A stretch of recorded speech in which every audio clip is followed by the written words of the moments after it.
Most Americans use some sort of financial advisor for making their retirement and financial planning decisions. Roughly 1 in 10 advisors have a past record of misconduct. But you sort of have to imagine that's probably just the tip of the iceberg.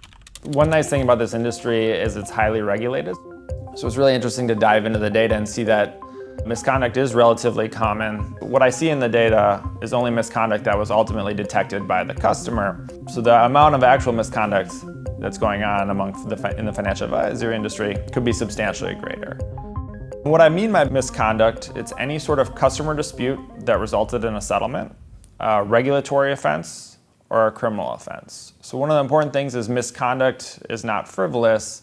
The average settlement is on the order of several $100,000 for one of these customer disputes. One of the things we find is past misconduct is highly predictive of future misconduct. So advisors with a past record of misconduct are 5 times more likely to engage in misconduct than an advisor without a record of misconduct. This is costly for firms and customers. You might think that reputation should drive these recidivist advisors from the industry. There's a 50-50 chance an advisor may lose his job or her job following misconduct, but they typically find reemployment across the street working for a different financial advisory firm, even if they do get fired.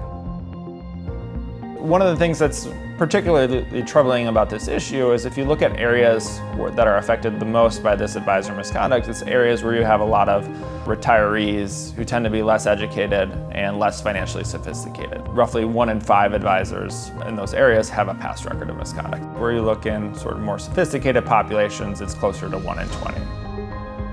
So what we've been working on now is thinking about, well, what is the regulatory response and what should firms be doing about this issue? The FINRA, our securities regulator in the US, has done a pretty good job of increased disclosure as a natural policy response. FINRA has this website called BrokerCheck where you can look up anyone who's been working in the securities industry over the past 10 years, so consumers become aware of the reputation of different firms.